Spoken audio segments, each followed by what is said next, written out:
Hey everyone, I'm Megyn Kelly. Welcome to the Megyn Kelly Show and happy Friday. We are going to have so much fun today. I've got Steven Crowder here, who I absolutely adore, and I'll be bringing him on in 1 minute. But I want to start with why CNN Plus failed so badly. The immediate colossal collapse of CNN Plus is a debacle unlike any in American broadcasting history. So how did the most trusted name in news become the joke of the journalism world so quickly? The truth is, it was over before it started. I used to be a CNN fan, believe it or not. I used to watch it at night while getting ready for the Kelly File on Fox News, where our ratings trounced theirs so badly that I stopped looking at their numbers. There was no competition. It wasn't interesting. The only interesting numbers were internal at Fox. Did I beat Bill? Did I beat Sean? Did they beat me? I never looked at CNN, never mind MSNBC, never. But I liked their anchors, and I felt like I was getting the straight skinny on most issues. The show that preceded my own at Fox, The O'Reilly Factor, was an opinion show, so I didn't really rely on that for straight news. Plus, it was pre-taped, so you'd never get breaking news on Bill's Hour. As much as I've had my beefs with Bill O'Reilly, he's an incredibly gifted broadcaster. I would never take that away from him. One of the very, very best. And so it took a lot to draw my attention away from his hour. But before my own show, I needed to stay on top of the breaking news, and CNN was live, and back then, pretty fair. I watched that die before my very eyes. Trump ended CNN. First, Jeff Zucker saw dollar signs in his eyes when he saw the Trump pressers and rallies that were entertaining, dynamic, unpredictable, and absolutely ratings gold. We decided on my own show not to take those rallies, even though we would have benefited from the ratings too, but we won without them. But we decided not to take the rallies because we knew very well we would not do it for his opponents, and it wouldn't be fair to do it for him. Zucker went a different route, taking each and every one to get some sort of number on the board for his struggling anchors. He didn't care about ethics. He just wanted to win. Then Trump won the presidency and took aim at Jeff Zucker and his coverage, which by then had turned very nasty to Trump. When he was a joke, he could be indulged. When he was winning, he had to be destroyed. And Jeff Zucker took it personally. Many of the CNN anchors and staff felt it was their mission to take Trump down, that he was a uniquely evil politician and covering him required a sacrifice of objectivity.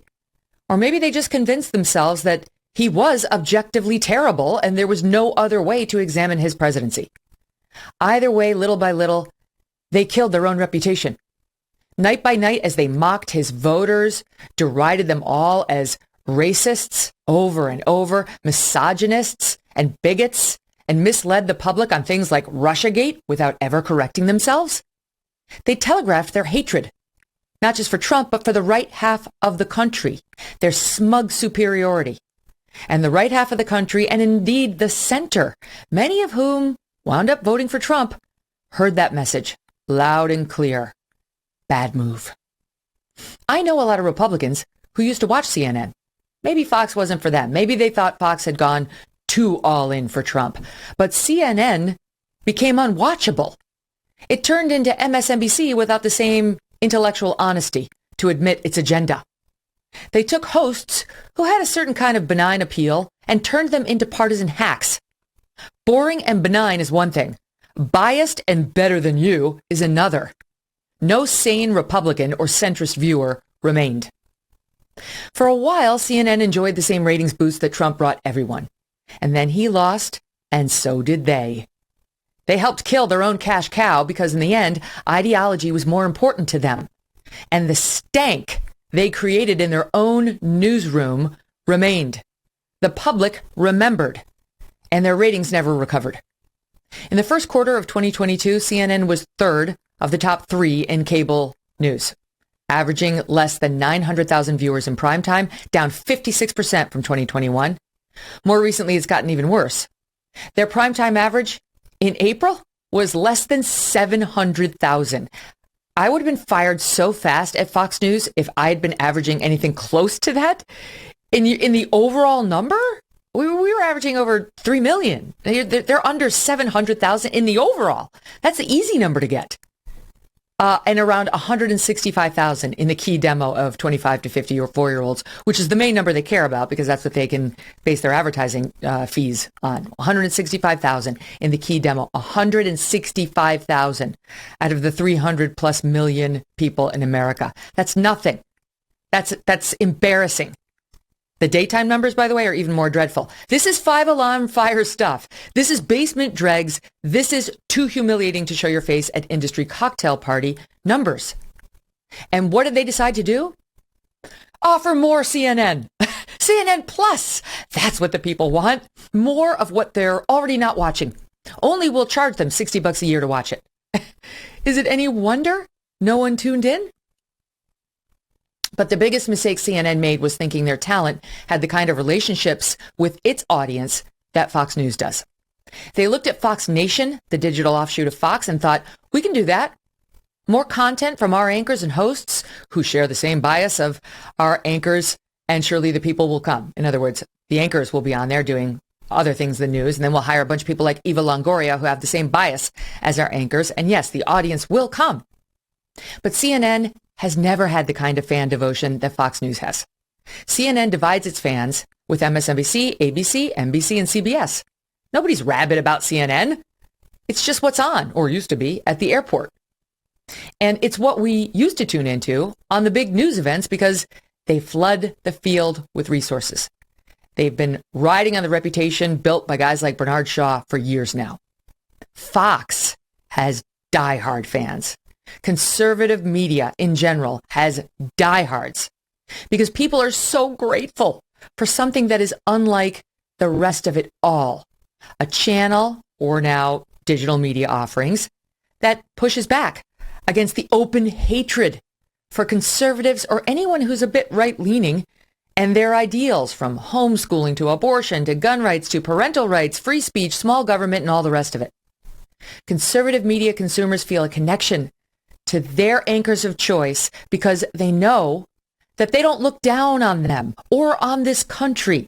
And that creates a kind of loyalty CNN will simply never know.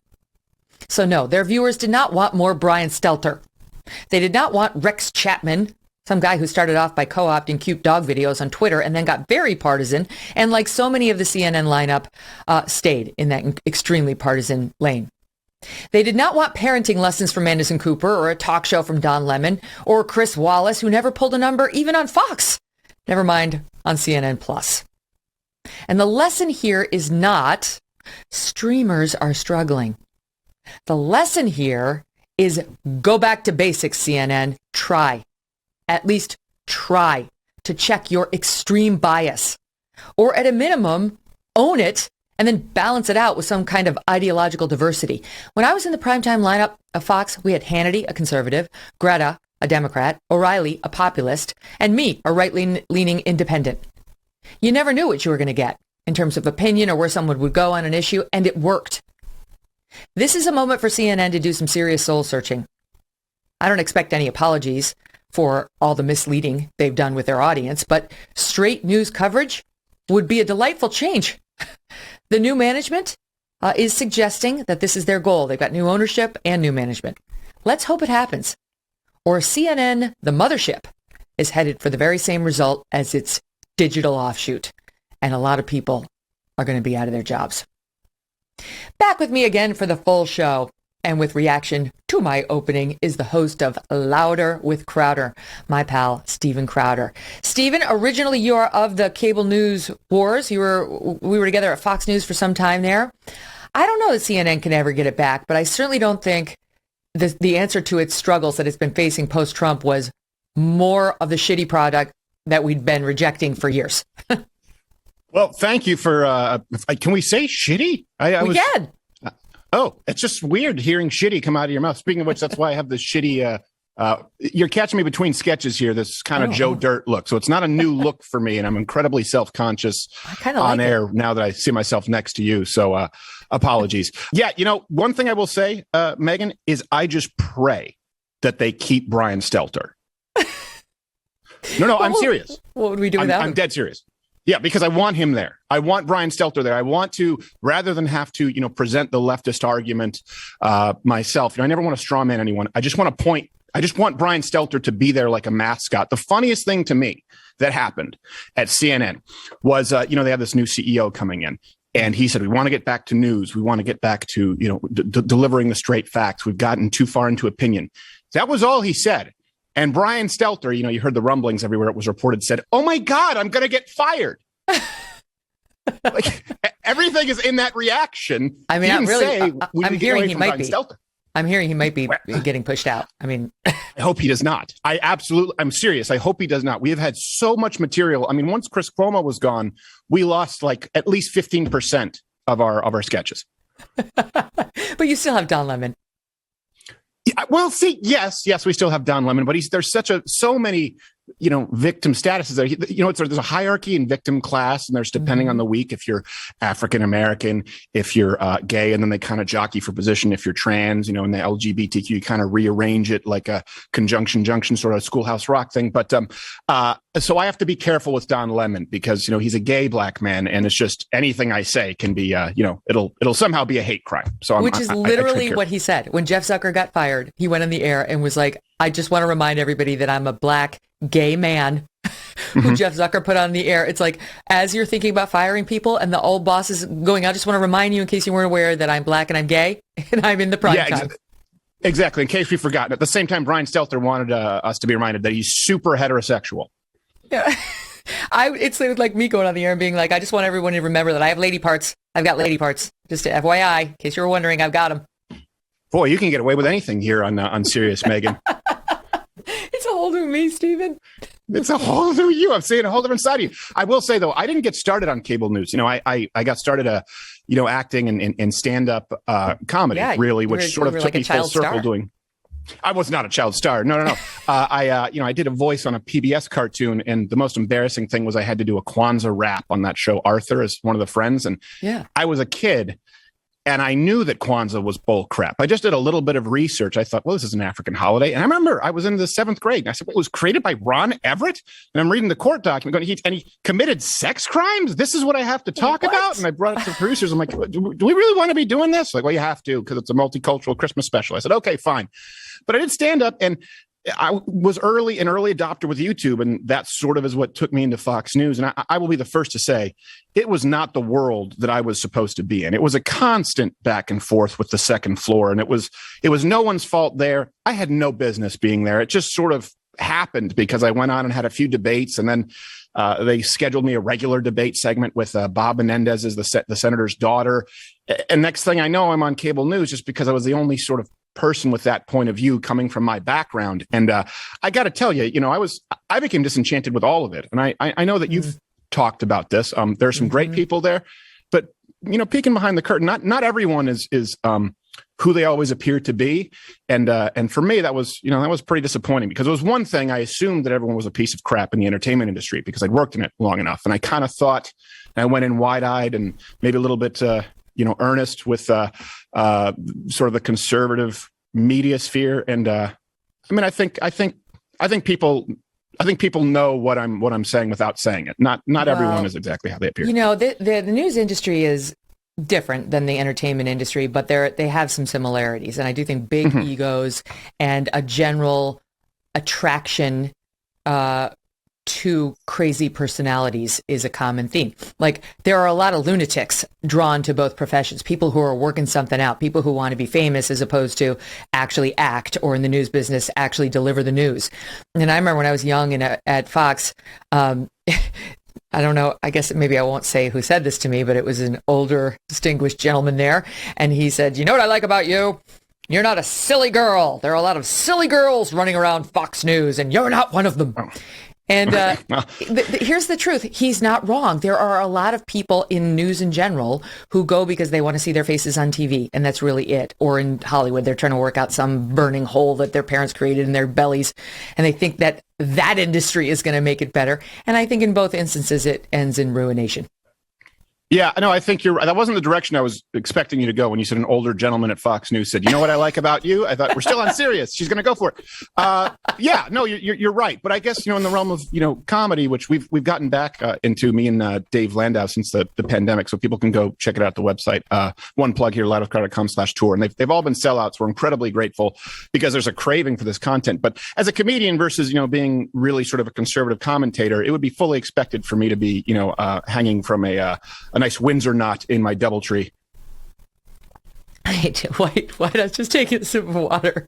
Hey, why? What do you mean? Why? Well, I'm just saying people expect comics to be nuts, and it's a little bit true. It is. I'm a little bit of an anomaly there, in that I'm not someone who is I think cynical about everything, but comedians in general, and I think this is one thing that I always sort of with a lot of people in media, and this is both Fox News and MSNBC, and not everybody, I want to be clear, but sort of the same thing you even see with Bill Maher. It's a day late and a dollar short, where I'm always watching it going, okay, is there a little bit more? Are you going to give me some insight here? Or are you going to give me maybe some additional resources? I mean, that's why with our show, I don't know of any other show where we basically post a bibliography. Every single show. It's 2 hours live, and it goes on the website, and you can check every single link and every single source. I am the person who does. I actually click on them, and they're legit, and they take me to good places. Well, thank you. I appreciate it. And if you notice, too, unless it's an exclusive story from a conservative site, we almost always try and use PubMed. We almost always try and use an objective source or a left-leaning source if we can, just because I think it stems from the fact that I was raised in a socialist effectively a socialist province of Quebec. People who are Canadian out there know what I'm talking about. And I was forced to defend my views. And so I was always looking for resources, and they weren't readily available to me. In French Canada, you have liberals, and then you have liberal separatists, basically. So coming to the United States and seeing people in conservative media, I always sort of wanted someone to provide what it was that I was looking for. And this is the only way I know how to do it. And I think that's probably what you're seeing with CNN. You really only know how to be successful at whatever it is that made you successful. I mean, this is why you'll see some great athletes who don't make great coaches. You know what I mean? Because you can't teach it. You can't teach a God-given, 40-inch vertical or whatever it is, depending on which athlete that we're discussing. And you'll see some people who are sort of middle-of-the-road athletes who worked really hard become great coaches. But generally, if you're successful at something, you sort of try and copy-paste that, right, with someone else. And with CNN, in that case, I think they said with CNN Plus, hope you like more crap. That's the problem, right? It's like, I didn't even know about a lot of the stuff they were putting out. Eva Longoria had a show over there, and apparently they were launching it with reruns of Anthony Bourdain's show. And I mean, when you are launching a new product with the shows of a guy who's been dead for several years, you're in trouble. Like that, you may be wanting for content. And look, my favorite person at CNN is Jake Tapper. I like him. I think he's a good man. I think he tries his best to be fair. I realize he wasn't a fan. He wasn't a fan of Donald Trump. I get that. Nobody there was. But of the CNNers, I think by far he was the most fair guy. I feel bad for guys like that. I feel bad that he has to go to work every day and used to have to be next to somebody like a Chris Cuomo or now a Don Lemon. It's like, what do you do? Because when he signed up to go to CNN, he and others like him, they're thinking they're going to the most trusted name in news. No one was watching CNN even back then. But at least you had sort of reputation to fall back on. It's like, well, we do the news and we do it straight. And it may not be the sexiest thing ever, but it's, it's solid. And now it's like they got surrounded by MSNBC without knowingly joining MSNBC.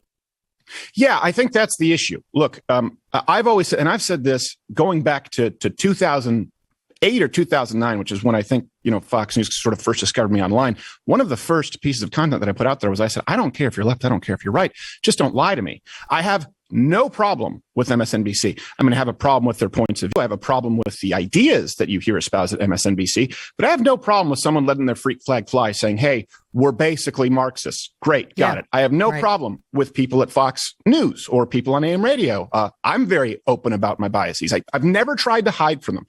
I don't believe that anybody truly can be unbiased. To me, the unforgivable sin is lying to me about it. And CNN is consistently lying because they think that they are actual, my God, journalists.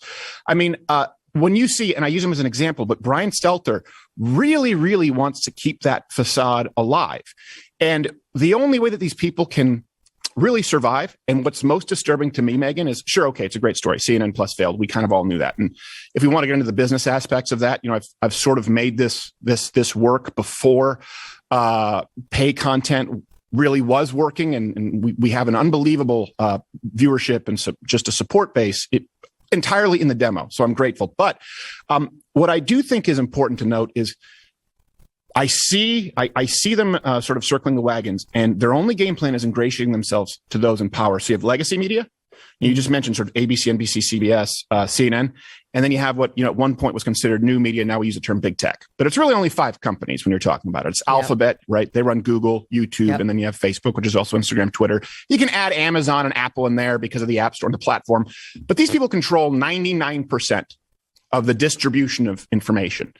And then there are really four multimedia conglomerates when you're talking. It's like ABC, Disney, NBC, Universal, right? You have Viacom, Time Warner.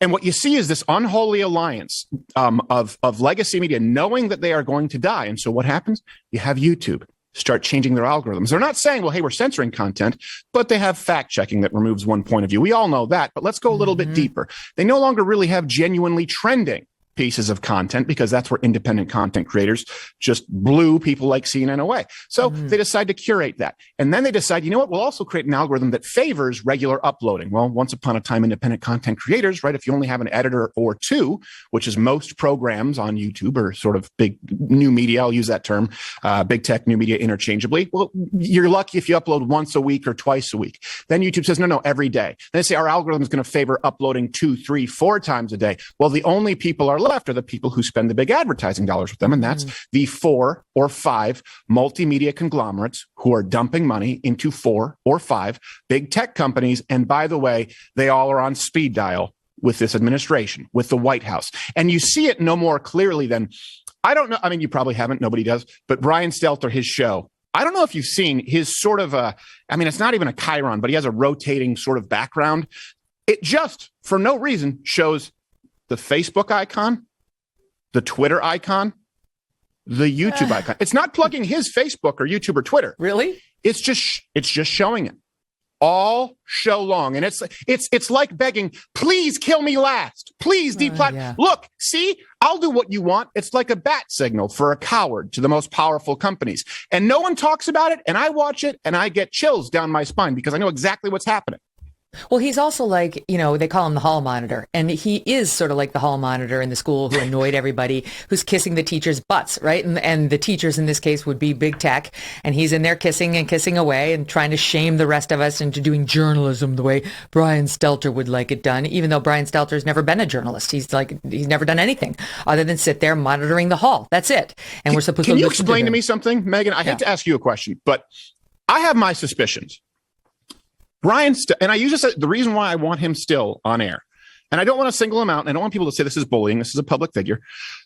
Brian Stelter, I have searched high and low. I cannot find any, really, honestly, legitimate, any fathomable reason for this man to be on air. I tried to look into his background. That some people tried to claim that he ran a blog that was like the Perez Hilton of the political world. Not really. I went through Time Machine. There wasn't a whole lot there. Didn't he start TV Newser? Steve Krakauer is my executive producer, and he's of this world. He should know. Yeah, hold on. Started TV Newser. Okay. Which was a moderately... And then he went to the New York Times for a year, and now he's like never done anything, really. I mean, honestly. No, exactly. All he did was blog about journalists. Exactly. That's all he did. And then he's consistently been abysmal in the ratings. Right? Yes. And by the way, you're seeing new and improved Brian Stelter. If you look at a picture when he was younger, I'm sorry, but Megyn Kelly, I think you know that as a fetching lady, that does bode well when it comes to on-air content. Helps right? To be fetching. It's an uphill battle. Fetching, yes. You're on. You can be on Sirius, but I'll still be, old network television. But Brian Stelter, you're seeing new and improved Brian Stelter. This is more attractive Brian Stelter than when he got that deal, and he's only consistently had bad ratings. Does he have dirt on somebody in the industry? Well, for a while, I thought that one of the reasons Jeff Zucker was there is, like I looked at Chris Cuomo and these other people and I thought, what's happening? Why is Jeff Zucker not firing any of these people? Why does Jeffrey Toobin still have a job? Don Lemon, all these guys embroiled in these very ugly scandals. And now we know, right? And I said, so like they've got something on Jeff Zucker. They've got something. There's no reason he wouldn't be getting rid of Jeffrey Toobin for masturbating publicly in a Zoom call for the New Yorker. And as it turns out, yeah, they did. They did. It's just so sad. It's just the Jeffrey Toobin thing is just, I didn't even want to make, it's just so sad. A guy who can't control himself, not only can't control himself for the length of one Zoom call, but doesn't have the forethought to use a sticky note. For crying out loud, mute your mic and put on a sticky note. And they brought him back. They brought him back. And then they blame you. They blame you, the American viewer, for sowing mistrust in our institutions. The institution of the guy spanking it on a Zoom call. I mean, and then you bring him back as your legal correspondent. You deserve this. This whole institution deserves to be burned to the ground. It's so true. Wait, so that reminds me of what Barack Obama just said. Hold on, my team sent this to me. I don't know if this is a soundbite. Is it a soundbite, what Obama said about the news media and how yeah, it's a side. Okay, can you listen to this? Is Barack Obama talking about the problem in media today. Listen. All we see is a constant feed of content where useful, factual information and happy diversions and cat videos flow alongside lies, conspiracy theories, junk science, quackery, white supremacists, racist tracks, misogynist screeds. And over time, we lose our capacity to distinguish between fact, opinion, and wholesale fiction. I'm looking at this. Okay, lies, conspiracy theories. You mean like Russiagate? Lies. Not.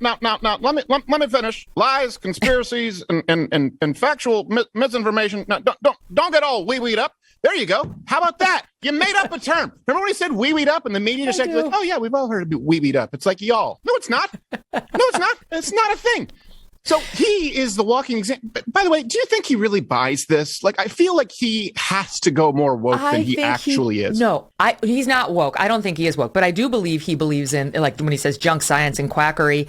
That's his side. That's his side. That's people like Rochelle Walensky and Anthony Fauci telling us the masks work. Oh, wait, they don't work. Get the mask. Don't get the mask. Oh, the vaccine's going to prevent you from getting COVID. Oh, wait, no, it doesn't. Like, talk about quackery, right? It's like, sure, I'm all in favor of cracking down on quackery and junk science, but I don't think we have the same definition of what needs to go.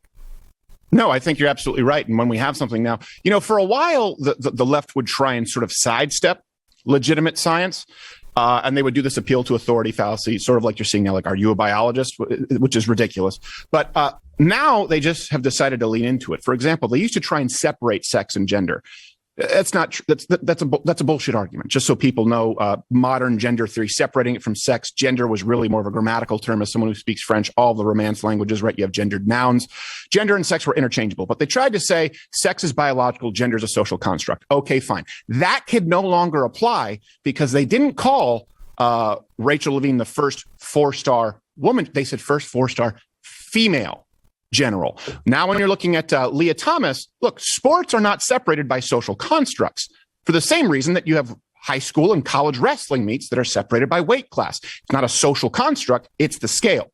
Sports have been separated by biology. They have been separated by sex. And now they're saying, well, no, you can be whatever sex you want. So they're just leaning into what only 5 years ago they would have claimed was anti-scientific, but they still wanted to accuse you of being a bigot. So this is one of those things where it's not even close. They want to say anti-science with conservatives because you just don't believe that the Kyoto Protocol, which is now the Paris Accord, will actually stop the world from, warming 1.6 degrees the next century, or God forbid AOC's 5-page Green New Deal taking over 2/3 of the economy would do that. They want to claim that you're anti-science if you don't believe that, if you don't make that logical leap, but no accountability when they say there is no male or female, which they used to say 4 years ago. As well as male and female are separate from man and woman. Not anymore. Sex and gender are the same. You can see it in sports, and you can see it with how they labeled Rachel, that the D. Snyder lookalike Rachel Levine. Rachel Levine. Oh, D. Snyder. Oh, no. So, by the way, the nerve of Barack Obama trying to lecture us on lies and how pernicious they are. The guy who, if you like your plan, you can keep your plan. If you like your doctor, you can keep your doctor, which we later found out he knew at the time he was repeating it over and over was false. He knew. For years, I didn't call it a lie. For years, I said he claimed this. It turned out not to be true. That's as far as I would go. Then there was a long report about how he knew all along you were not going to be able to keep your doctor or your plan. And he just lied to try to get this very controversial Obamacare through, which didn't have the support of the majority of the people. And for the first time in history, he shoved an entitlement down our throats that did not have majority support. And now he wants to lecture us on lies. Thanks, but no. All right, Steven Crowder, we've got to talk about Amber Heard and Johnny Depp, because you've been doing such interesting coverage on this. Why Steven says this is an important case for men's rights, right after this very quick break. Don't go away. Love Steven Crowder. More with him in a second. Inflation is out of control right now, and one area we see it more than ever is in the grocery store, unfortunately. Even though grocery prices feel like they have doubled, there's some good news. Good Ranchers prices have stayed low and affordable. Once you subscribe, your price never goes up. Your best price is locked in for life. Good Ranchers sells 100% American meat, and they deliver it to your door for a great price. See, the problem is 85% of that grass-fed beef everyone's buying in the stores and online, it's imported. Who knows from where? You shop Good Ranchers, you get American for all your beef, chicken, and seafood needs. Their beef is prime and upper choice, the two highest grades possible. They sell amazing steaks like New York strips, fillets, T-bones, ribeyes, whatever you want, it's there. Get steakhouse quality at home. You'll get all the credit. Good Ranchers does all the work. It's amazing with Good Ranchers. Good Ranchers takes the guesswork out of the meat aisle, and they take the guesswork out of flavoring and seasoning too, if you want that option. Having them in your fridge makes mealtime easy, especially for somebody like me, convenient, and less stressful. Plus, their packaging makes it easy to cook what you want and then save the rest for later. Their animals are ethically raised and sustainably sourced. They do things the right way, and it shows in every box. Go to goodranchers.com/Megyn, M-E-G-Y-N, for $30 off and free express shipping. Goodranchers.com/Megyn. Good Ranchers, American meat delivered. And if you're not the person who buys the meat in your house, please tell the person who is that person to check out Good Ranchers. All right, Stephen, so you've been following the Amber Heard Johnny Depp trial. He is suing her for defamation. We did an in-depth report on this last week or the week that the trial opened. And I found it really interesting. Okay, so he's claiming she defamed him because in a Washington Post op-ed, she talked about herself as an abused woman and how she faced the wrath of the country when she came out as an abused woman. It was a very clear reference to Johnny Depp, even though she didn't mention him. They were married for a short time. It was completely tumultuous before, during, and now after. And I would love to hear your take. My take so far on this is she claims he abused her. She does have good evidence that he hit her at least once. And the evidence is overwhelming that she hit him and abused him all the time. So, yeah. Like, you could make a case on his side that he was wrongly defamed because she painted herself as like a traditionally abused woman who's just like, I have no power. And meanwhile, the evidence so far has been pretty overwhelming that she was extremely physically aggressive toward him in a disturbing way. Yeah, well, I would actually like to hear what it is that you think is super. And I don't mean this in a derogatory way. I haven't seen anything convincing that he hit her. I've seen sort of circumstantial evidence, a little bit. Well, the therapist says so. The therapist says that he committed violence against her, and the therapist was his witness. Right. Okay. So the therapist is witness, but the therapist, I guess, also said that is it the therapist or the physician who said that she hit him and that she admitted to hitting him? It's the therapist, the counselor. They sought. Is it the counselor? Marriage counseling before they got married. It's never a good sign. Okay. But they did. But she said it was mutual abuse. She said Depp may have initiated it on occasions. That I'm less sure on. But when asked if there was violence from Depp toward Amber Heard, she said yes. So, but I mean, look, she was there because she could testify to the violence that Amber perpetrated on Johnny Depp. So my own feeling is, okay, I guess she did get what I'm remembering is, how did the therapist know that? Was the therapist they there sat there for and the admitted violence? it. Well, they sat there and admitted it. That's my problem. That's my problem. Is you get men very often. This does happen, and it's very common. I mean, there's a whole special on wrongful confessions, right? On false confessions. You get people who are mentally abused. You get people. You're just talking about a few hours of interrogation, and they'll fess up to things that they didn't do. Now, the difference. But he's on tape admitting. You're going to make me like defend her, and I don't really want to be in that position. No. I'm not making you defend her. But what I'm saying. But no. But he is on tape saying that he denies that it was a headbutt, but he's on tape admitting that he claims in an effort to stop her from hitting him, he did something just short of a headbutt.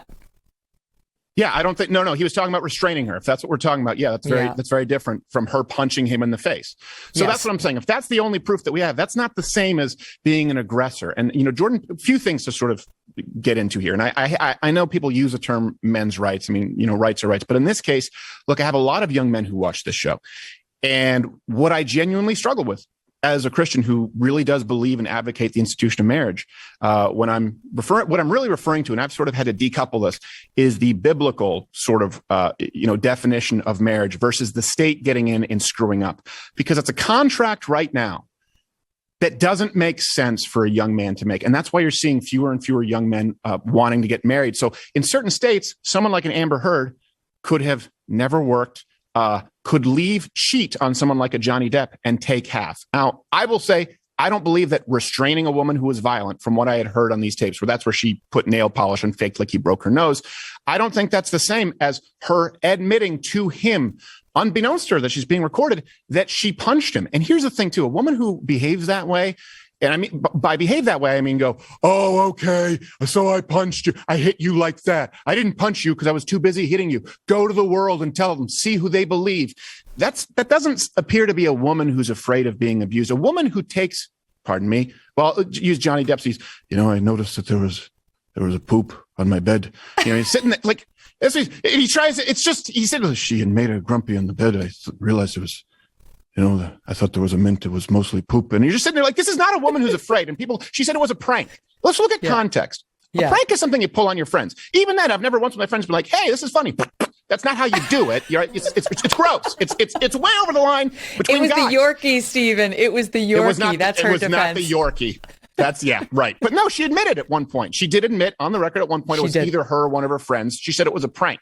Okay, you pull a prank on somebody whose, I don't know the exact timeline, mother is very sick, about to die, or just died. You pull a prank on someone who you just left. You pull a prank on someone who you just mentally abused. No, that's not when you pull a prank. You only pull a prank with someone you love. It's like comics roasting people. You don't roast people who you actually hate. So if you look at the context time and time again, best case scenario, you're talking about a mutually, a tumultuous relationship. Most likely scenario is a woman who was absolutely mentally and emotionally abusive, and very likely continually physically abusive toward Johnny Depp. And I don't see a lot of evidence that he was physically. I don't disagree with that. And I do think that there is reason for him to be very angry that she went into the Washington Post and portrayed herself as just this victim, when this story is a lot more complex. I mean, look, reading his texts about her, what he wanted to do to her dead corpse, and like, of course, I have no use for him. I am no longer a Johnny Depp fan. I was never like a huge fan, but I'm like, I have no use for him. And the guy's got such massive substance abuse problems. I mean, like, their drug-infused wedding, and she does too. I have no use for either one of them, but she wrongfully portrayed the scenario as though she was just his domestic violence victim, and an innocent one at that, and that is not true. It's not true. First off, let me give you two for me most important takeaways, and I really do hope people especially the women watching, take this to heart, because this is why men won't marry you, women out there now, and women are wondering where all the good. No, they're not. They won't get married, and the reason for it is a couple. First off, this is why men don't get help. We need to change it. Where everyone comes out after a mass shooting and they say, "Oh, mental health." This is why men do not get help, and most men won't go to marital therapy, because it can be put on display for the entire world to see. Let's assume that nothing even happened physically violent between them, but a woman just wanted more money. Guess what? They can demand your medical records. All of a sudden, we all know that the civil court, particularly as it deals with divorce, and especially if you're now fighting for child custody, all that goes out the window. No more privacy. So men will not get help. Men watching this, who may be struggling with some kind of a mental health issue, go, nope. If they have a substance abuse issue, they go, no, I'm not going to have that used against me. What if this broad leaves and takes half? That's also a problem that we have. This is the only contract that I know of in this country right now that exists with no fault divorce states, which really means it's the fault of the primary provider. Sometimes that's a woman. More often than not, it's a man. It's the only contract that I know of where one side is financially incentivized to break it. In other words, today, if you're a woman or you're a man, but it's rare. It's an uphill battle, even in no-fault states as a man to sort of get the alimony settlement. But it does happen. So I'm speaking in generalities here so people understand. But if you're a woman, let's say, who comes from meager means, let's sort of separate Amber Heard and Johnny Depp for a bit. If you're a woman who comes from meager means and you want to get wealthy, you've never worked, you didn't get a degree, you have no skill set, but you're good looking, your best path to victory is to simply marry a man, leave him, and take half. It's a legal guarantee. Now, we all like to say that doesn't happen because of love, but we know that's easy to fake. No, it happens. And we see it time and time that again. happens. Of course, that absolutely does happen. I mean, I'd be lying if I said I didn't see that happen in many times over. And there are a lot of women who are out there just to get their so-called MRS degree, right? It's like they're at college because they want to catch a husband or they just want to get married to a rich guy who's going to take care of them. I say if you're a young woman who just wants to get married to a rich guy to take care of you, you go for it, sister. Just own it. You know, like if that's how you want to live your life and you're not attracted to working professionally, you just sort of want to be taken care of.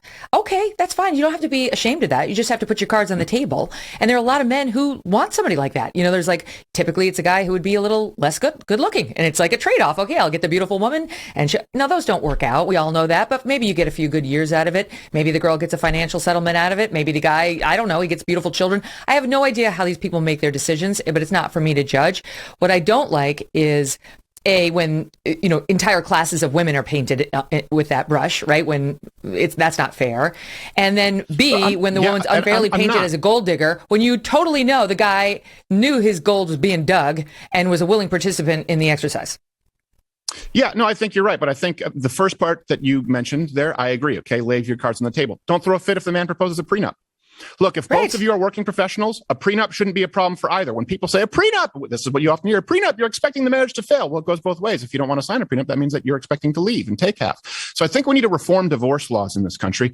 I think we need to reinforce some kind of privacy rules because that's a huge problem, not just with Johnny Depp and Amber Heard. That's an interesting point. But you're seeing this with social media now. And I'm telling you, I have lots of men who say, like, look, I think I love this woman, but I'm scared because this happened to my dad or this happened to my friend. And I'll never go to marital therapy because God forbid it ever be used against me. I mean, Johnny Depp does look, I was not a Johnny Depp fan. I'm sort of the opposite of you, where I always thought he was sort of a one trick pony. Like every single character becomes a creepy gay character. It's like Barbara, creepy gay Barbara, Willy Wonka, creepy gay Willy Wonka, pirate, creepy gay pirate. Oh my God, did he make Wonka gay? I refuse to see the sequel, the redo, because I love the original so much. I mean, in the way that Johnny Depp does, sort of like he fakes. He's from Kentucky and he has like a hybrid, Cockney sort of Southern act. It's like, where does this come from? But my heart started going out to him when I listened to the audio. And I know that he sent these awful texts. But this is also something that I think that women, would do well to understand with men. Jordan Peterson talks about this. We don't always know. A lot of men don't know how to deal with a continually aggressive woman, right? Mm-hmm. And like Bill Burr told a joke about it. It's funny. He's like, people say there's never a reason to hit a woman. I can think of like 19 off the top of my head. You just don't do it. Right? That's his joke, but it's true because guess what? If one of my buddies here poops on my pillow, we're fighting. A lot of people don't know that. We're fighting because there is a level of accountability with men where you use your words, where that line is, and that is how we deal with each other. Now, when that is removed and a woman can be continually aggressive, a woman can be physically aggressive like you see with Amber Heard, and we have a society that thinks it's just as violent to restrain a physically aggressive woman, you really do leave a lot of men as cornered animals. And then you add on top of that men who are afraid to get help because if they're struggling with issues, it could be used against them. And I really see I'm not going out there talking about men's rights as far as a pickup culture issue. This is something that's bad for women because the institution of marriage is being eroded, and not by two dudes getting shacking up at the Folsom Street Fair. That's not what I'm talking about, but through these laws that take place at the state level. And it's hard for me as someone who truly, believes in the institution of marriage to advocate it as anything other than a losing deal for a lot of young men out there. And that's what I see. That's what I see as the big issue from this. We're kind of watching it through two different lenses. And I think a lot of women maybe watch it and don't realize how scary of a prospect this is to men who maybe even don't have money, but they go, oh, this could happen to anyone because the law says it will happen. That's very true. Yeah. Well, the other thing is, like, their marriage was full. There's all sorts of abuse, and any woman who's been abused will tell you it can be physical abuse, but it can also be emotional abuse, and it can be verbal abuse. And yes, he seems to have heaped some of that emotional or verbal stuff on her. She seems like the number one perpetrator in that way as well. I mean, if you look at the testimonial that's come out, the testimony in this court, she was belittling him, as she was calling him an effing baby because he would complain about what she did to him physically. I mean, if the shoe were on the other foot, we would never stand for this, right? We would look at him as a total monster. And yet, so far, all the headlines in this case they seem to be still pro-Amber. And this is his complaint. His complaint is that she made these allegations. She set it up with a paparazzi to take pictures of what he says was a fake bruise on her face. There was testimony by the guy, a friend of theirs who saw it, who said she had nothing. She claims he threw a phone in her face and that she had a bruise on her face. And I saw her right after. She says, look, right here. And it's like, no, nothing's there. I see nothing. But the claim is that she set up a thing with a paparazzi where she made it look bad. And anyway, he says she ruined his career. So that's what he's alleging. Yeah. I mean, there's very few Hollywood careers as big as his. And it's not about he needs more millions. We know he's got $1 billion. It's just about his reputation and this, the American public's belief in what you are. Yeah. He has kids. He doesn't want his kids to think that he's an abuser. This is something, and by the way, we're not just talking about ruining his career. She threw a vodka bottle at him. And this is something that the physicians, provided testimony that Johnny Depp, here's a perfect example to me, kind of what crystallizes this case is people try to argue, well, why did Johnny Depp lie and tell people that, his finger got caught in an accordion door? Well, okay. He lied to other people, but on that exact same day, he told the physician what had actually happened, that she threw a vodka handle at him, a handle of vodka, and it actually is what basically severed his finger and cut off his finger. Required surgery. Yeah, but here's the thing. That tells you right there, that's a man who is so emotionally and mentally abused that he's ashamed to admit someone shattered his finger. So he tells the public, the people who aren't subject to patient confidentiality, says, oh, no, I just made a mistake. But fessed up to his doctor, this is what actually happened because he needed to be honest about the injury. That's something that people need to understand. That is the textbook behavior of someone who's emotionally abused. And then, of course, you combine that with a divorce where all of that can be made public. Man, I really, it breaks my heart to see this happen. It breaks my heart to see, and I think, look, I think the guy is far from perfect. But this is a genuine question to women out there, is what is a guy like Johnny Depp to do or any husband, you punch him and you call him a baby and you throw a vodka bottle at him, breaking his finger, and you continually belittle him, you shit in his bed?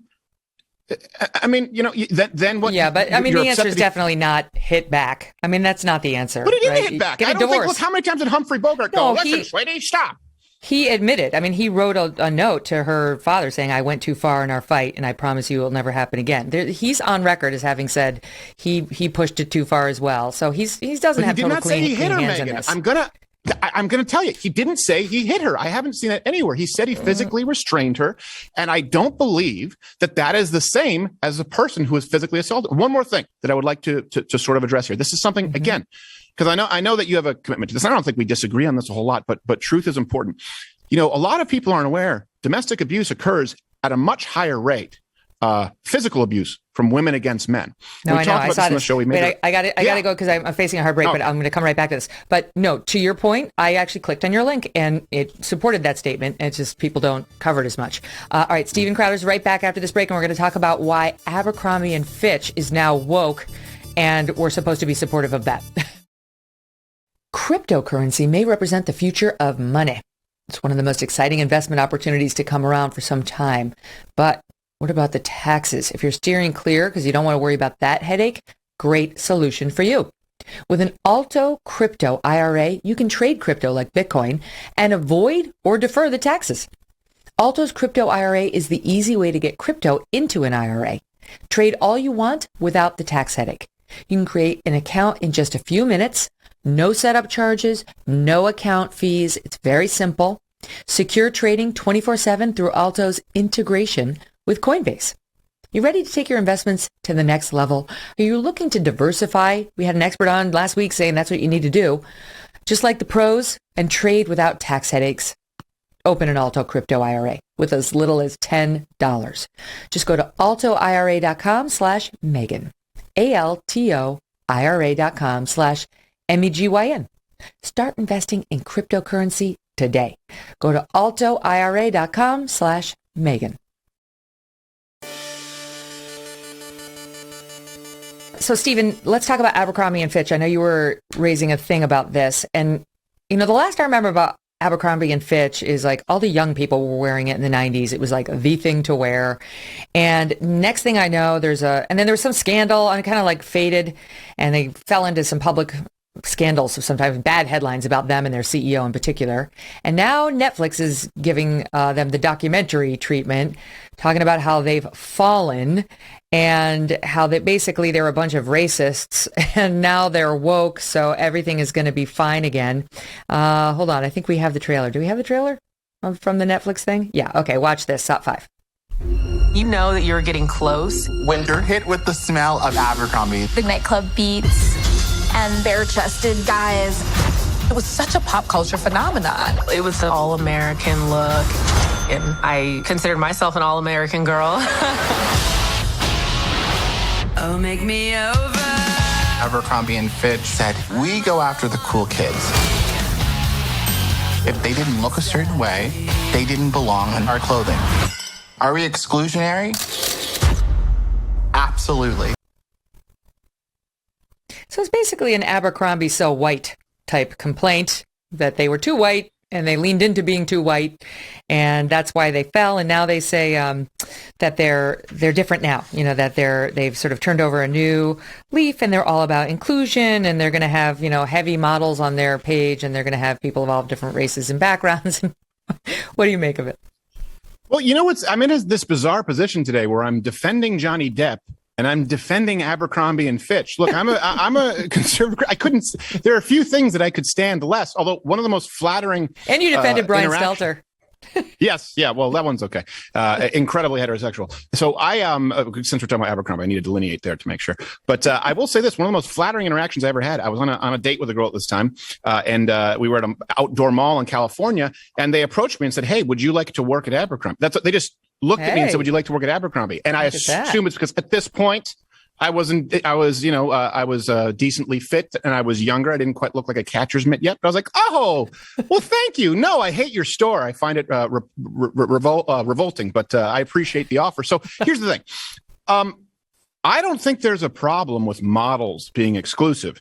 We don't expect it to be an actual depiction of all human beings. That's why they're models, right? And if you watch that, I don't know if you saw that. I don't want to hear anyone complaining anymore about how the unrealistic beauty standards only apply to women. Like I'm one green smoothie away from looking like somebody at Pulse nightclub. And there is something too. I don't know if anyone's studying the science on this. There's something in the gay male diet that makes them thin. And there's something obviously, with lesbians that's incredibly fattening. So I don't know how that works. That is not true. Two of my closest friends are gorgeous lesbians. They're very fit. Oh, I'm sure they're gorgeous.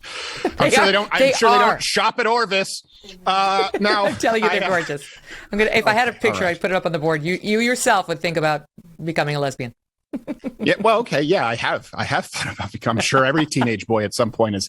But here's the thing: is a lot of people don't know this too. The history about this. I haven't seen the full documentary. I'm sure they sort of brushed past it. Abercrombie and Fitch was a sporting goods and gun catalog initially. Yeah. Way back. It was an outdoor shop. Yeah. So they have changed and they tend to adapt. The problem that you're seeing now is sort of like with Disney. Okay. I'll use that as a parallel. You have two sides of this issue with Disney in Florida, right? Where they just passed this, that Disney is no longer going to be able to basically govern itself like its own county, right? They've received special privileges because of how big they are in Florida. Now you see people on the left saying this is hypocritical because people on the right are now allowing a governor to silence people for having a different point of view. And if that was actually taking place, I would agree, but it's not. What you're seeing is Disney trying to overturn the will of the people with political power and clout. And you're seeing people from out of state try and come in and influence the politics of Florida. And that's not market driven.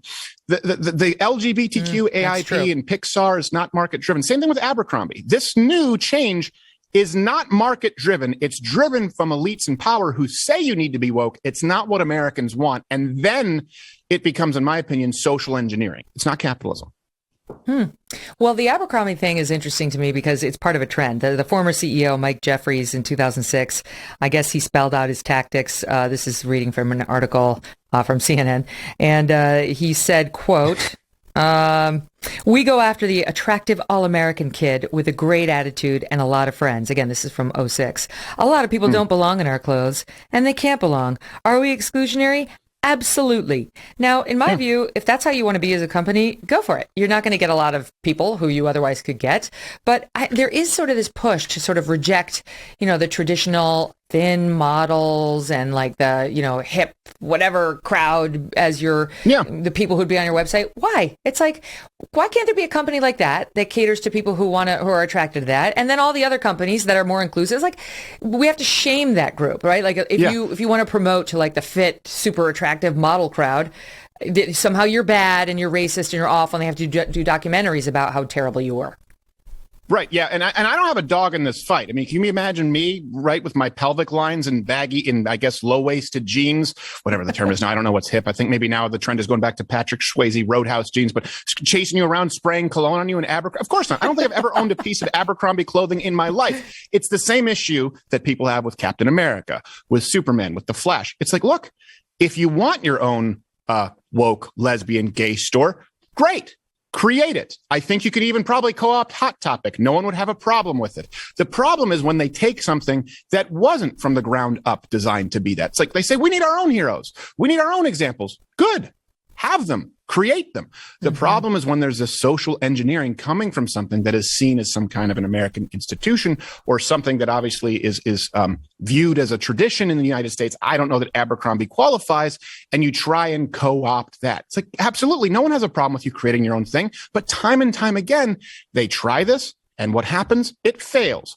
You can see that with Netflix. You can see that with Disney. They're going to be suffering more. You can see it with CNN and CNN Plus. And I guarantee you're going to see it with Abercrombie. There could have been a bunch of examples, right? You could not pay the average Black American to go into Abercrombie and Fitch. His friends would have to wear diapers because they'd be pissing themselves laughing, mocking him for going in around a bunch of white shirtless male models. But if they say, well, we need to diversify, well, what if Black people don't want to buy your clothing? What if they would rather go shop somewhere else? If they say, well, we need to bring in the lesbians. Well, maybe they want to shop at Bass Pro and Orvis. They don't want to go into Abercrombie. That's the issue they continually run into. And people try and argue it's the free market. It's not. And that's why you see these businesses fail. That being said, I couldn't care less if Abercrombie dies in the vine. The place is annoying as hell. When I'm going through the mall and it sounds like a nightclub, it's just awful. Wait, is Orvis a fishing store? What's Orvis? Bass Pro and Orvis? What is it? It's a fishing Bass Pro, Orvis. You could throw Eddie Bauer in there. The places that lesbian shop. And by the way, I have no problem with it. Go nuts. It's not true. Let me tell you, my friends, I mean, I think technically they would say that they're bi, but in any event, they are gorgeous and they're very fashionable. They blow my fashion to door, out the door. So anyway, there's always exceptions. Who knows?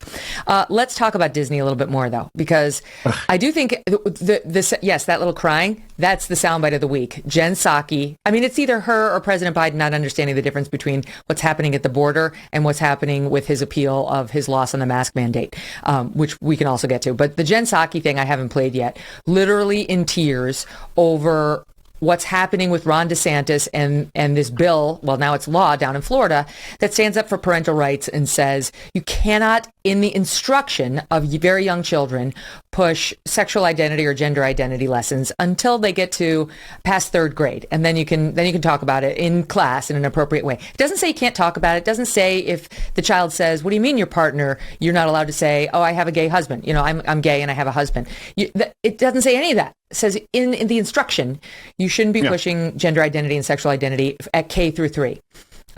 This is how Jen Psaki reacts to that in this interview she did in this podcast. Listen. This is a political wedge issue, and an attempt to win a culture war. And they're doing that in a way that is harsh and cruel to a community of kids, especially. I'm like going to get I'm going to get emotional about this issue because it's horrible. But you know, it's like kids who are bullied, and like all these leaders are taking steps to hurt them and hurt their lives and hurt their families. And you look at some of these laws in these states, and it is going after parents who are in loving relationships who have kids. It's completely outrageous. Okay, going after. For the listening audience, he was now banging his head against his desk. Well, first off, she just shouldn't be sitting in front of a white background. It's like nature's evil camouflage. What do you mean? It's like the red hair. She's incredibly pale and she has no soul. Look. She also went on to talk about there's no such thing as transgender children. Okay, let's be clear about that. It's not a thing. Transgender children, if they are below the age of consenting to sexual decisions, they are below the age of consenting to decisions medically that would affect them sexually for the rest of their lives. You know what I didn't know, Megyn Kelly, about my second grade teacher? Her first name, let alone her scissor sister. Does anyone actually remember walking up like, oh, yeah, well, thank you, Mr. Johnson. Here's my book report. By the way, who are you banging today? When these teachers talk about how am I supposed to discuss, what do I tell my students about my my same-sex husband or wife? How about nothing? That's a human rights violation now. And by the way, the bill doesn't even say that. I would have no problem if it did say, keep your sex life to yourself. Don't discuss it with our kids, whether you're straight or gay. But it doesn't. It just says you will not indoctrinate kindergarten through third grade on gender identity where it could not be less age appropriate. Remember when people said it was a straw man? When we said they're going to go after your kids? Here we are. Yeah. And they said they weren't doing it. It's like, well, if you're not doing it, then why do you care that it's being official, that you're not allowed to do it in instruction, not in conversation, not in passing, in the instruction that you offer to my kindergartner? I don't want to hear anything about any of this. If Doug and I want to talk to our children about that, we'll do it. We'll do it in an appropriate age and an appropriate way. But to me, the thing that jumps out about this is the irony, Stephen, of Jen Psaki, who works for this administration, to talk about the abuse of children and using them in a political culture war. It's like, are you kidding me? You just put masks on 3-year-olds for years, the people least at risk from COVID. And you insisted that they keep them on and that they eat outside and that they sit in the rain and that they stay 6 feet away from one another and that they get a vaccine they don't need when they're over 5 years old to protect them from a risk that is not real for that age group. And you want to talk to me about what's good for children? You, the administration that's now paving the way for top surgery for teenagers and for them to be able to get cross-gender hormones without their parents knowing. And then you want to cry about the abuse the Republican Party is putting on your child. Spare me. Yeah. No, I think, look, I often try to not attribute to malice what can be attributed to ignorance. This is evil stuff. I guess I can say this is evil shit. When you're talking about not only hormone replacement therapy for not just teenagers, but if you look at if they had their way unfettered, that's always what I tell people is, okay, you have to look at what each political party would have if there were no blockades, if they had it completely unfettered. Well, do you doubt for a second when we were talking about COVID that the Democrats would have us in a similar lockdown to Australia? No, of course not, because they proposed that. That's what they wanted. There are checks and balances that pulled them back a little bit. If the left had what they wanted unfettered, you would have to allow your 6-year-old to go on puberty blockers or potentially be on the route to an actual sex change operation or forfeit your right to your children as taken by the state because they believe it's child abuse to not transition your child. This is the mainstream platform of the left. People need to understand that. People might point to some exceptions, but not the platform of the DNC.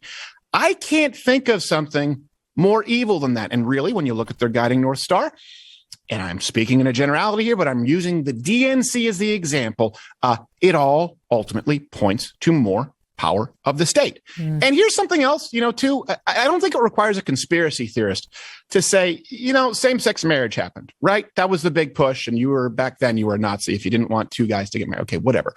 Once that happened, okay, same-sex marriage, they have it. You have it now.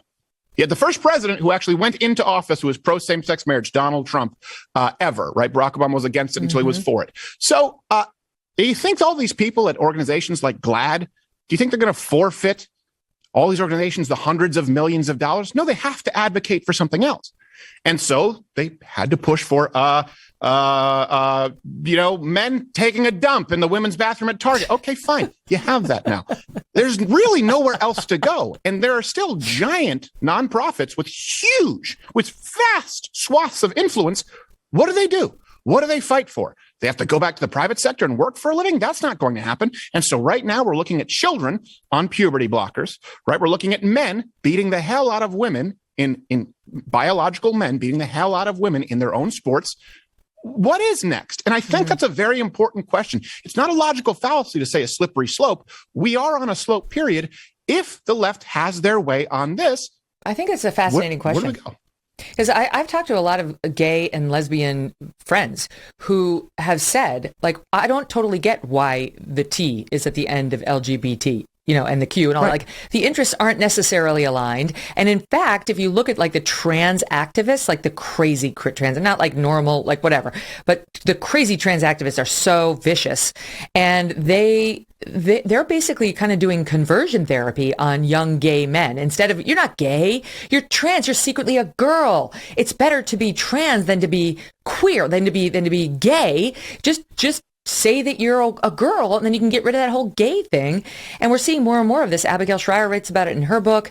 I've had lots of people on the show talking about it. So there is a question about whether the interests of the gay community are aligned in the way that GLAAD would have us believe, and whether GLAAD's lost the real scope of its original mission. The other thing I wanted to mention to you on the Jen Psaki thing is she's talking about she doesn't like the kids being used in a political culture war. And what she really doesn't like is can you believe these lawmakers going against these parents who only want what's best for their child? Hello, you were the people who sicked the DOJ on parents who were trying to protect their children from this crazy race essentialism in their class, with the white kids being told they're inherently bad and evil, and the black kids being told they're inherently inferior and weak. Like, you were the one who wanted to have Merrick Garland arrest and investigate the parents for trying to stand up against that nonsense. Again, like, the nerve. Yeah. No, you know what else too? This also brings us to the scientific issue while we're talking about children, because again, there are not these are not isolated incidences, right? Incidents of children, for example, wanting to be on puberty blockers, and that is the mainstream platform. By the way, I was at a Vermont town hall, I believe 5 years ago, where they were teaching us. This was undercover, right, with cameras, how to use Medicaid. I don't remember if it was Medicare or Medicaid, but how to also use our insurance to get our children on puberty blockers, and how to get insurance to pay, for example, for breast surgery for male to female children. By the way, it was removed from YouTube. It was removed from YouTube, even though it was a public town hall, but there were only 5 people who actually showed up. So even at the forefront of this war for a long time, when we're talking about science, and this is what I think really bothers a lot of Americans is, okay, well, for example, I have a good friend right now who just was diagnosed with breast cancer, and she has to do a double mastectomy. It's terrible, but she's going to be fine. What's the first thing they do with women right after, if they do double mastectomy or radiation? One of the first things they do, if they're dealing with breast cancer, is some kind of aromatase inhibitor, some kind of an estrogen blocker, right? People know it's Arimidex, sometimes it's clomiphene citrate. These are drugs that people will be familiar with. Why? Because high estrogen levels in women can be cancerogenic. We know that these can actually create a pro-cancer environment. There is no doubt, Megyn, none whatsoever, that in men, it is even more catastrophic. So when we say, well, we know the science is very clear that if someone has breast cancer, if a woman has high estrogen levels, we need to try and keep that in check as they're recovering from some kind of a breast cancer. And we know that with men who have cancer, we need to keep that in check because men naturally don't have high estrogen levels. We know this. This is science. When injected directly into the buttocks of a 6-year-old, however, we don't have any long-term studies. Well, can you make an inference, asshole? Can you do that? I don't know. Where did science go right out the window? And it does. It pisses me off. And I think it pisses a lot of Americans off. And this is also why there's mistrust in the scientific institutions. Well, is that our fault? Is that our fault when you said that popping an estrogen pellet into an 8-year-old is appropriate and the science is still out, when we know what it does to the male body? Yeah. And to your point that the standard of care has now just become to affirm. Like, if I felt we had a more skeptical medical community still out there that was like, okay, because I do believe transgender, that it is a thing. Gender dysphoria is a thing that can strike. It's very rare. It's exceedingly rare. And you know that just by looking at our history. And it's not all because it wasn't just always unacceptable. The numbers have skyrocketed. And there are way more people being swept up into this than are really trans. And we know that from just the detransitioners alone who complain about this medical community that shoved so-called top surgery, which is actually radical double mastectomies on them and other life-altering things. But if I thought we had a medical community that would say, we're going to take a real look at whether this is actually a thing for you, or whether you're suffering from parents who are going through a divorce, or you feel socially awkward and you don't fit in and you're looking for something to, sort of glom onto to make you feel special, which happens in a lot of these cases, or you're actually gay, right? And like I was talking about before, but we don't. Yeah. The standard of care now is mandated affirm. Or hey, you know what's extinct now? You know what's an endangered species? Tomboys. Remember those? Yeah. Some girl who liked to play in the mud and soldiers like, she's a tomboy. Really? Well, you really grew into yourself. Good for you. But I know plenty of women who are tomboys, and we never would have imagined saying like, no. You need to get a fake dick. That's actually what you need to do, 9-year-old Courtney. This is where we are now. What do you do if you're a doctor today? Think of the questions we were always asked, right? Someone walks in and you go, okay, are you meh, or f? Let me just leave that blank. What's your height and what? Right. You know what? Just write down whatever you want and take drugs. Okay, I'll see you later. You can't ask them questions. Can I tell you something else? I mean, this is kind of dark, but okay. So let's say you put your kid on puberty blockers. Let's say you have a little girl. She's like, oh, I think I'm a boy. And this suddenly comes on, right? Because in all honesty, this has been something that almost universally affects only boys, if you look back at history, and not girls. And now the girls are outnumbering the boys in saying that they have gender dysphoria. And they think it's a social contagion. And I believe that too, based on Abigail's book and the work of Lisa Lippman and so on. But in any event, let's say you have a little girl who says, I'm actually a boy. I was misgendered or mislabeled, whatever, at birth. You put her on puberty blockers so that she doesn't start developing breasts and she doesn't start growing and so all that. And then you put her on testosterone for, a couple of years. She's infertile. That child can never have a baby. So if like so many, she decides I was wrong, I was going through a phase, she's done. She will never be a mother. And not only that, and again, forgive me for the graphic description, but Abigail talked about how they start to grow, the clitoris starts to grow into like a mini penis. And forgive me for the graphic, but she said it looks like the Elephant Man. Like a baby carrot. That can't be undone. That can't be, I mean, good luck, right? It's like, so now your little girl realized she was just going through a phase and you did all that to her before the age of 18. That's disgusting. That's totally child abuse. You really could face charges for doing something as catastrophic to a child if it were in any other lane. Right. No, you absolutely. Yeah. I mean, if you just took your son and sat him in front of a microwave so that he developed giant testicular cancer, right? People are like, well, what are you doing to your kid? That's a problem. But when you're talking about doing it hormonally over the course of a couple of years, something else here is a lot of people who get sex change operations can never sexually climax. We think that might add to the depression. People don't realize that the attempted suicide rate of trans individuals, and I've talked about this, it's the same pre-op and post-op. Yeah, and when people say it's because of how they're treated societally, they have a higher attempted suicide rate than American slaves, than Jews in Auschwitz. We really want to say that in 2022, someone who identifies as a member of the opposite sex has it worse than concentration camp victims. And this is also something that, gosh, for crying out loud, let's put it into context too, okay? If we're going down this route and talking about how dark it is, when people say, you can't say that there's any type of mental issues that could be attributed to this here. I want men out there to think of something for a second. Okay, let's say you maybe don't feel like you fit. All right. Right now, look down at your penis. I want men to actually now think, put yourself in the shoes. What kind of a mental state would you have to be in? To literally bring yourself right now. What would be required of you to cut that off for the rest of your life? Every guy just winced. It's a really, really severe action to take. And we're acting like it's just putting a kid on a Z-Pack. This is something that is really serious with irreversible effects. And there's an unbelievable, so we use this statistic for a long time. And it's a very small sample study of 90-something% of children, right? Who, if they're not given puberty blockers, if they're not not gender affirmed, they grow out of it. That number goes to 0 if you take these medical interventions. It was a small sample study. We were criticized for it because, again, this is a really new thing. Well, now there's been a much larger study, and we've linked to it. And the number is still about 87%. 87% of children who, if they claim they are transgender and you do nothing, grow out of it. that number drops to statistically close to 0% if you take medical intervention. So do we see that anywhere else in the medical community? So this is interesting to me because I'll say this. I have somebody transgender in my family, and my husband does in his family too. So, we have two in our joint family. And the person who's trans in my family says, this is went male to female, says from the time he was 2 years old, he knew. He has no memories of ever believing he belonged in a boy's body. Like, he knew, and wound up fully transitioning. Now, I believe him. Now he's a her. I believe that claim. And I've talked to children, very young children. I did a segment on this on NBC, who say that as well. I do believe there's a very small segment of the population that genuinely has this gender dysphoria.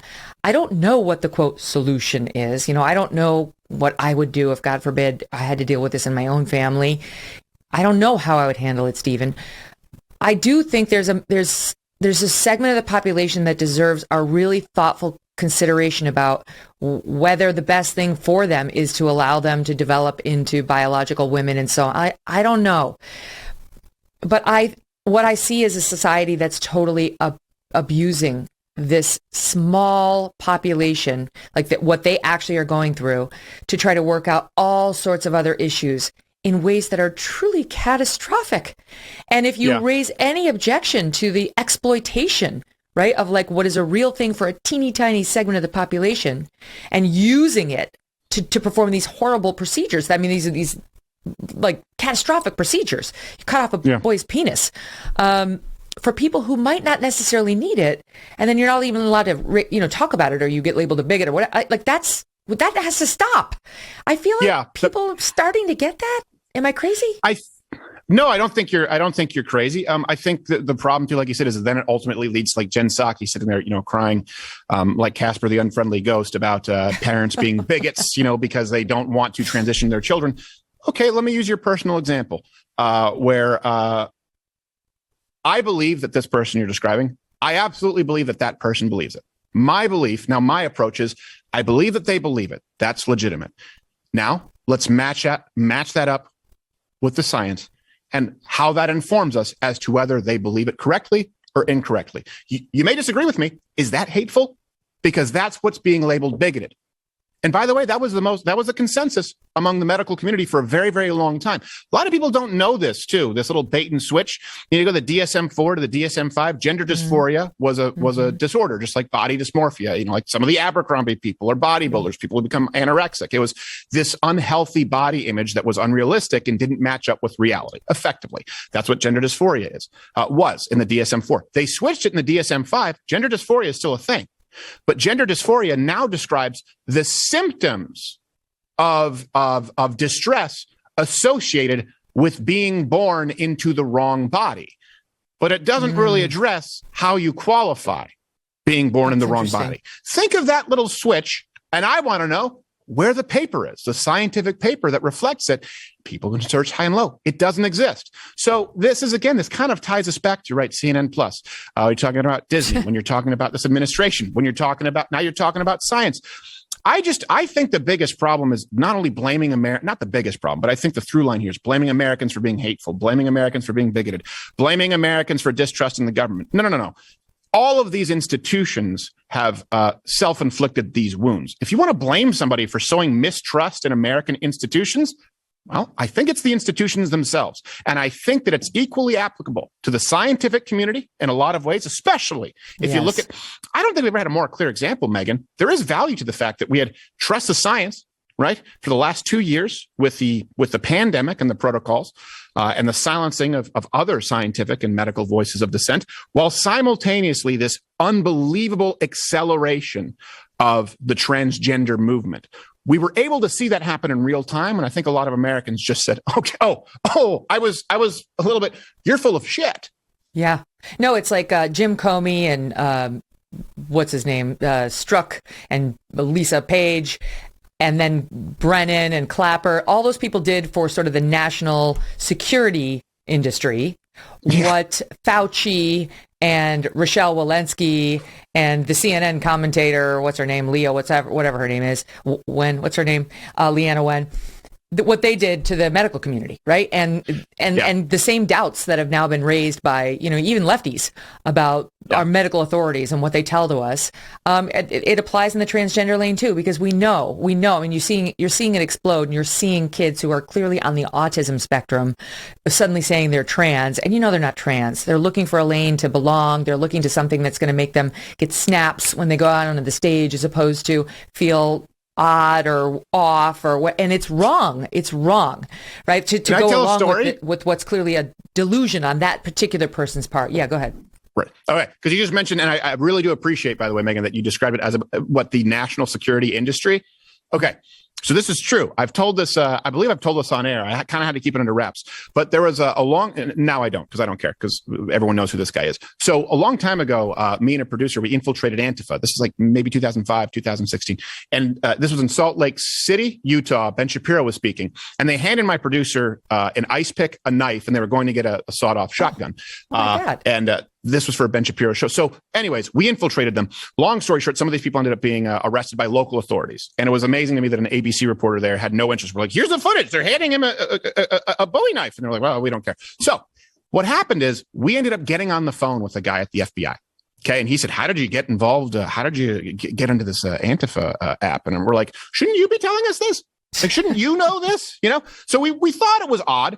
And the FBI didn't get involved. There were no arrests that were actually made. But after this, for a while, this was our contact at the FBI, who worked, I guess, in their counterterrorism unit. Okay, was based out of Michigan, and was working with us at one point because I needed body armor, because I had a lot of death threats, and said, well, this body armor is not necessarily legal for civilians, but for law enforcement. Long story short, kind of some loose contact for a while, lost touch.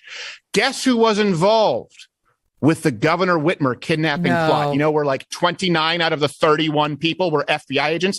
Guy named Jason Chambers. So it's public record now. Jason with the Y. Jason Chambers. This was the guy on a fishing expedition with my office. I think he was looking at me like, these must be extremists. And he just realized that we were normal sort of Christian conservatives and moved on down the trail. But when I read it publicly, I said, bullshit, that guy was a spy? It could have been us. It could have been us. It could have easily been us. And it could have been me just saying, hey, someone's trying to kill me. Do you know how because I was ignorant. This was before we had Spartan Armor as a sponsor. I was like, where can I find some kind of a bulletproof vest for when I'm on stage? And the guy could have baited me, just giving me the slightly illegal version of a defensive tool. Luckily, we didn't bite, and it really just stemmed from laziness. Actually, cheap. I was frugal. I was like, that's too expensive. You see, barking up the wrong tree. I'm just your normal, provocative, inappropriate comedian.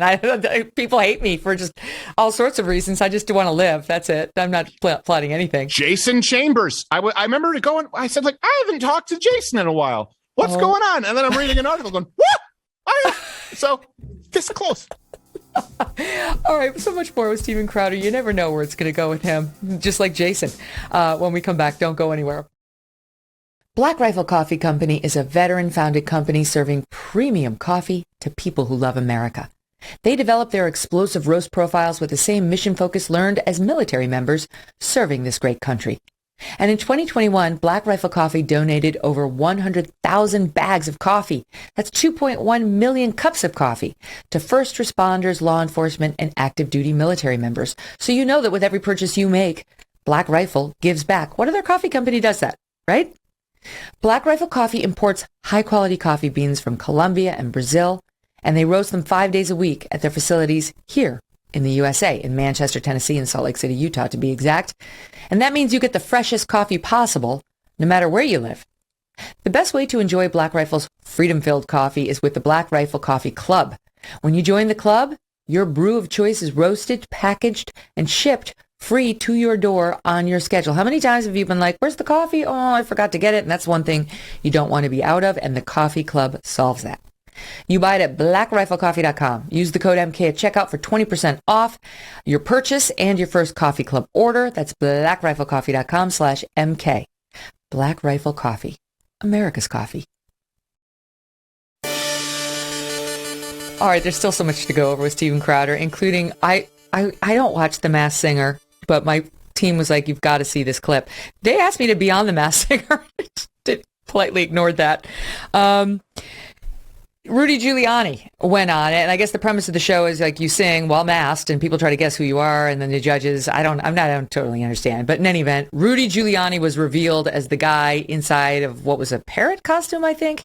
Here is the big reveal where the female, the blonde, who's on the judging panel, who I think used to sing the song. Am I right? Do we know, you guys? Did she sing it? Don't you wish your girlfriend was hot like me? Right? Is that the one? No, there's a different blonde. Well, anyway, this girl thought it was Robert Duvall. She doesn't recognize Rudy Giuliani. Watch this.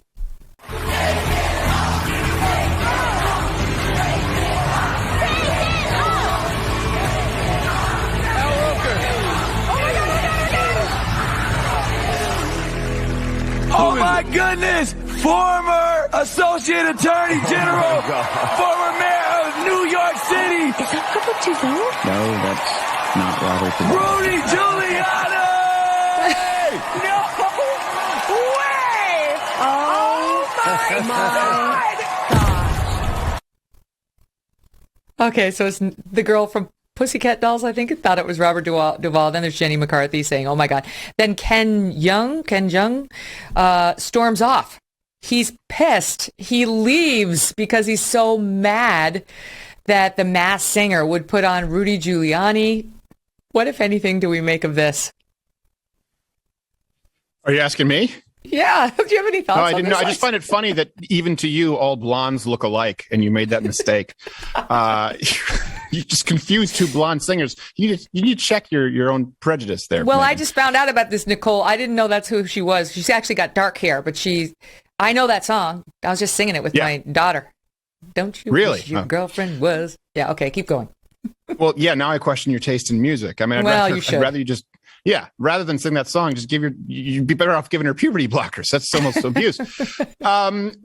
I just, Ken, and I also appreciate, you're trying. This is what happens with white people when we try and get names like Ken Jeong. It's Ken Jeong. It's fine. And that's why I just pronounce it the American way, because I see what you're trying to do there. I'm going to step in and save you, Megyn. I don't know. Because I don't mind stepping on that landmine. No, I do it all the time, and I just say it the regular white way. You know why?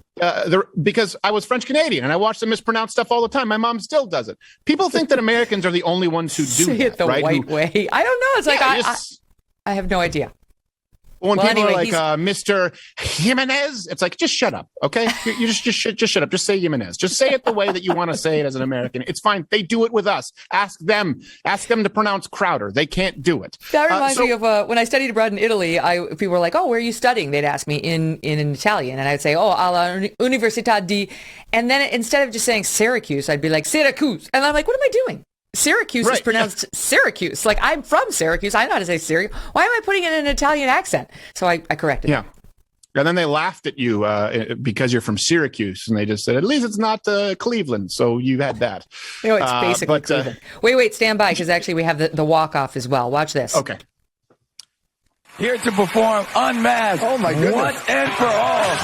The artist formerly known as the Jack in the Box. Ladies and gentlemen, put your hands together for Rudy Giuliani.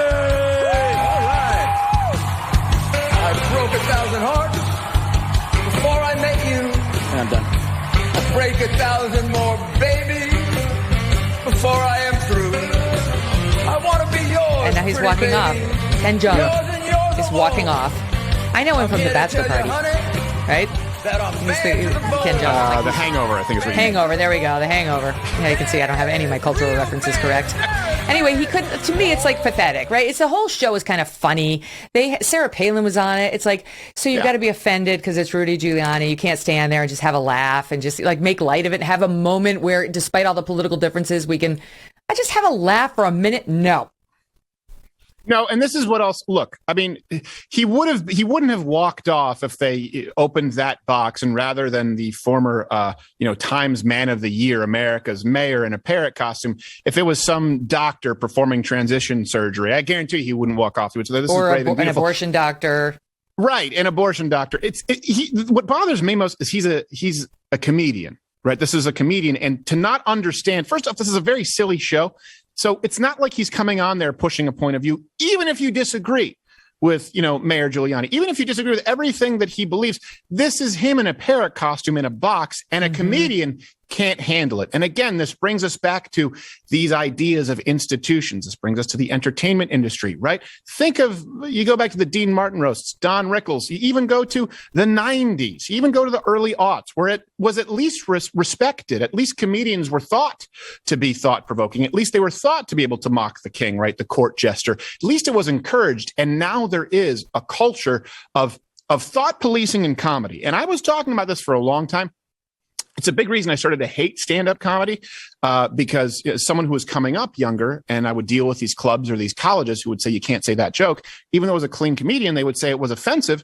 I would talk about this with other comedians, and they would say, no, that's never going to happen in comedy, right? This is the last bastion of free speech. Well, here we are. You saw them try and do it with Dave Chappelle. If someone is powerful enough, they can't succeed. But you see right here, a comedian so thin-skinned that he can't sit in the mere presence of the person who was once the most popular mayor in the entire country. And why? It's because Giuliani represented Trump. It's because he pushed Trump's election claims. That's the reason. Because, listen, it's not Vladimir Putin, right? It's like that. Okay, I can get this. He's in the middle of killing a bunch of innocent people in Ukraine. That's the problem. However, it's not Vladimir Putin. It's Rudy Giuliani, who pushed an electoral claim that Ken Jeong did not find persuasive and thought was specious. I get all that. But you tell me whether Andrew Cuomo, if he had popped out of the Jack in the Box, he wouldn't have left. Andrew Cuomo killed 15,000 seniors with his order, making them all go into nursing homes, rubbing elbows with one another when they were COVID positive, without one care. He's never apologized for it. He doesn't take any responsibility for it. He would not have gotten up and walked out over that at all. Not 1 second. No, he wouldn't. He would have complimented him on his nipple barbells, which is still really weird. And I don't know why people don't talk about that more, that Governor Cuomo had nipple rings that you could see through his, flimsy golf shirt. You don't remember that? No, I do. I had a comedian who reminded me, and it makes me want to, like, in the same way you talked about cutting off your peanut, it makes me want to touch my breasts. It makes me want to, no, don't do that. No, get away. Oh, well, don't say on air that it makes you want to touch your breast, because everyone right now who's listening on audio just stopped their car, hit a pile up, and they're trying to switch over to the video feed. Now, whereas if I said that it made me want to touch my nipples, people would just be putting a tarp over their screen. This is really disturbing. In a protective manner, in a get away from the manner, not in a welcoming, like it feels good. All right, anyway, keep going. No, sure, that's fine. But guess what? With men watching, the principle's the same. Do you think a man goes like, oh no, wait, this is protection, and this is being a little bit coy? No, it doesn't matter. But my point is, you know what? Just take a compliment. You can't take a compliment, Megyn. You can't take a compliment. That's your problem. Now, I can't. I am really disturbed by this because you don't just see it from Ken Jeong, but there is a culture of this. There's nothing more bothersome to me than comedians trying to silence other comedians. That absolutely should never happen. There used to be an unwritten sort of code of conduct, an agreement that even if you couldn't stand everything that this comedian said, you didn't go after him and try and remove him because of his point of view. You never tried to get a comedian taken off the bill because of controversial content. Now, you might say a guy's a hack and you don't like him, but this has changed dramatically. And it's also because, like we see in other institutions, right, the best way to get ahead is to claim some kind of a victim status. Mm-hmm. Well, people realize that, second tier comedians, and you see this, are second tier act like an Amber Heard. You see with Amber Heard, someone who's sort of a second-tier actress compared to Johnny Depp. Yeah. Oh, this is a fast path to victory, to claim to be a victim. You see it with comedians who go, oh, let me get in on this train and say that this comedian is a sexual harasser, when some of them, for example, like Aziz Ansari, who I don't even like as a comedian, his comedy isn't for me, had a bad date. But it's a way for comedians to try and sort of, hopscotch other comedians who've paid their dues. And that's how it started. And now there's just a culture where I just can't. You know what? Ken Jeong, not only in a comedy circle, and by the way, I don't just mean stand-up comedians. I include improvisational comedians, actors. I'm not an elitist with that. But Ken Jeong, what other men just in a circle of guys who are relatively funny and like ribbing each other, he wouldn't be welcome for being an overly sensitive pansy. Yeah. This is the state of comedy today? No, it's too much. It's like, come on, just you can have 1 second where you laugh at him. And we do it to former presidents all the time who have unleashed all sorts of death and destruction on the world. And we just overlook it. And we have a few laughs because it's about humanity. It's about just like connecting where we can, even with somebody whose political positions we find hateful. Now, speaking of connecting, here's my nice segue. Speaking of connecting, Mike Tyson connected with somebody in an airplane. And have you seen this? This is Yes, this is crazy. So what kind of a crazy lunatic decides to pour water over Mike Tyson on an airplane and continue like needling him? This is what allegedly happened. I don't know. They were in the first class of JetBlue. Does JetBlue have first class? Anyway, they were towards the front. And this guy, I guess on the tape, just kept, something happened. And he kept needling Mike Tyson. And then he poured a drink on Mike Tyson. And everyone knows what's going to happen if you pour a drink on Mike Tyson, his water. And I guess we have the video of it, right? Do we? Let's watch what Mike Tyson then did. Yeah, here it is.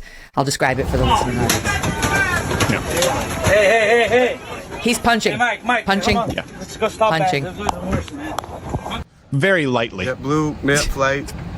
Boy just got beat up by Mike Tyson.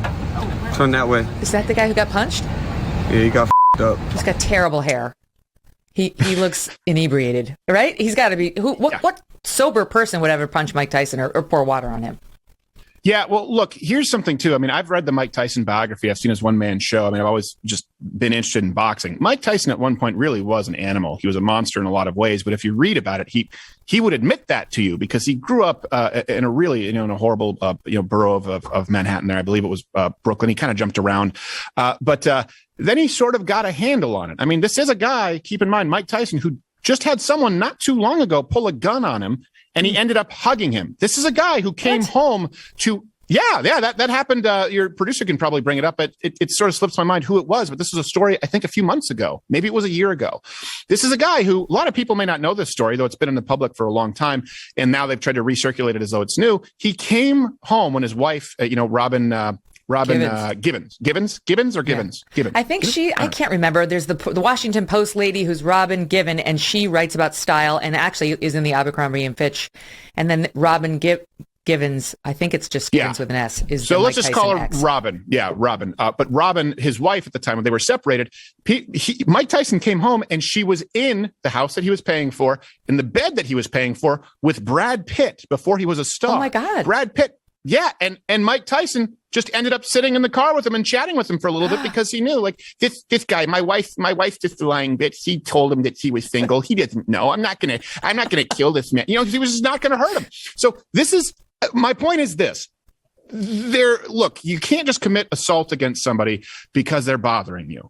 I understand that. But I do also think Mike Tyson is famous for a quote saying, social media has made people way too comfortable disrespecting people online and not getting punched in the face for it. And that's the guy you chose to piss off.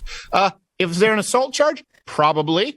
Do I think this guy deserved it? I haven't seen all of the video, but I do think there is something to be said for, again, between two men. And we treat it different because it's a celebrity. And of course, because this is Mike Tyson, who was one of the greatest greatest heavyweights of all time. Joe Louis is number one great heavyweight of all time.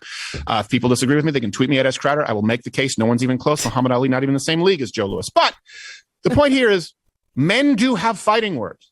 Men do have a line. I'm not saying that this would have crossed that line, but we often act as though celebrities are somehow beyond that. And this is something that I think everyone needs to understand. Up until very, very recently, and still most young boys recently, boys grow up and having twins, having a boy and a girl, they had to have these conversations. Even I realized when talking with my mom about this, who's now a grandma. And I said, one thing that I think you didn't understand fully, because she would give me advice on how to deal with a bully versus my dad, is that young boys and men grow up, unlike most women, under the perpetual threat of violence. Constantly. True. We know that every single boy has multiple stories of getting his ass kicked either by a bully or because he was a bully. And this is the way that men sort of learn where that line is. And there is a point where I don't know if he poured water on Mike Tyson. I didn't see that. But for example, if Mike Tyson says, "Stop bothering me, please leave me alone," and he pours water on him and he insults his mom, something like that, this would be an interaction where if you were with someone who you knew in private, not in public life, you'd probably be coming to blows. And we've really removed ourselves from that. There are still legal ramifications to it. But there's also the law recognizes this to some extent. There is something called assumption of the risk that can be a defense. Right. And if anybody could argue that, it would be Mike Tyson. You knew exactly what you were going to get. Steven Crowder, the one and only, always so interesting talking to you. You're so funny. Thank you for coming on. We don't do this enough. Thank you I know it's been a weird schedule, but I'll come back soon. I appreciate it. You're all right, great. Good. Love that. All right. You can find him at Louder with Crowder on YouTube, on all podcast platforms. As you can see, he's well worth your time. beyond excited to tell you that next week, Douglas Murray is coming back. He's one of my favorite people ever. Don't miss it. Download the show in the meantime. Have a great weekend.